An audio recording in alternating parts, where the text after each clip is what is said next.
what are the consequences of, so let's assume that's true for a second. What are the consequences of that? So Putin preferred Trump, but why would he prefer Trump? Well, one of the reasons was Putin is backing Assad in Syria. That's his ally. Trump had said repeatedly on the campaign trail, look, I'm not going to get involved in Syria. Let's let Vladimir Putin handle ISIS and let's leave the Assad government alone.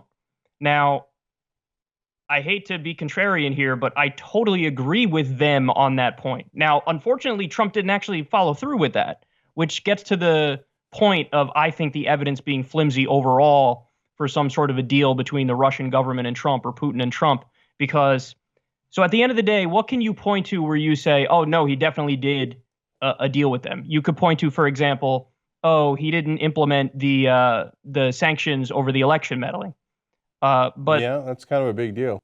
Well, but then that's only 1/5 of the picture because, for example, Trump did just 3 days before that story came out, Cenk, on that Friday, CNN had an article about how they just implemented a new round of sanctions over Crimea. So, okay, he doesn't do one set of sanctions, but he does a different set of sanctions. Then, like I said, he armed Ukrainian rebels who are anti-Russia. So it's a weird thing to do if you're that guy's puppet, to arm the people who are fighting him. Then he bombed the Syrian government. That happened a few months ago. And then they also recently, the State Department announced this: we're staying in Syria indefinitely. That was a huge story to me, but it got next to no coverage in the media because, again, that's one of those stories where if you cover that, the only logical takeaway is, well, he's definitely not acting like Putin's puppet if he wants to permanently militarily occupy the nation to be against the government that is Putin's ally. That's a weird way to be a puppet to somebody.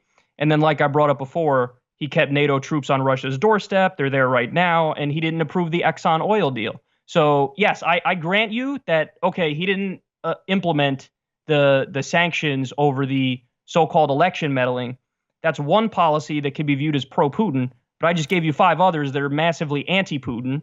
And this goes back to the point I made at the beginning, why the Saudi Arabia issue is bigger to me and the Israel issue is bigger to me. We haven't even discussed the Israel one in detail, because if you do a deal with those governments, the downsides are actually worse. So the downside of a Saudi deal is we just gave a theocratic dictatorship $350 billion worth of weapons, and they're bombing women and children in Yemen.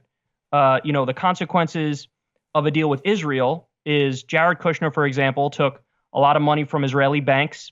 And in turn, the Israeli government called the Trump administration when he was president-elect, and they got them to fight back against the UN. They said, call all the countries you have connections with at the UN and try to get them to be against the resolution condemning the illegal settlements.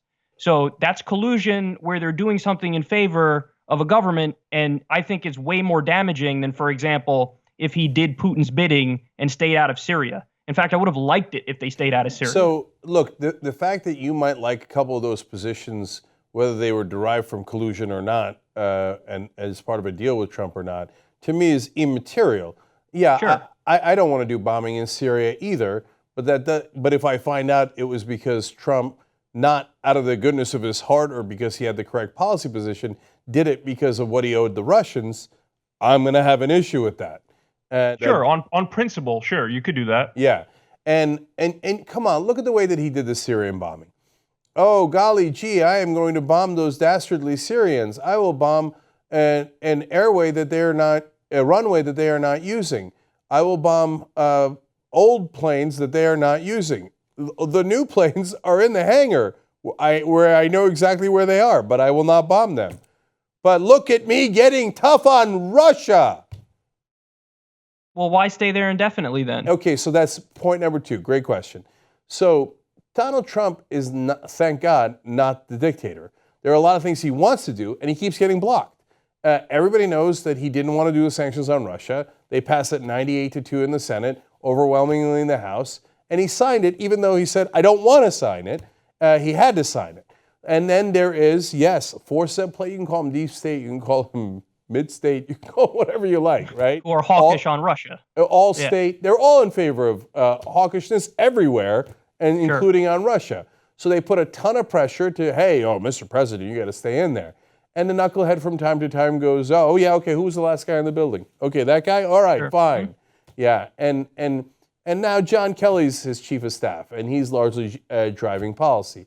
Now, when you, on the issue of the sanctions, one of the things that they quote unquote implemented was they came up with a list of Russian oligarchs and then said, okay, here's the list because you made us do it because it's in this goddamn bill that we didn't want to sign.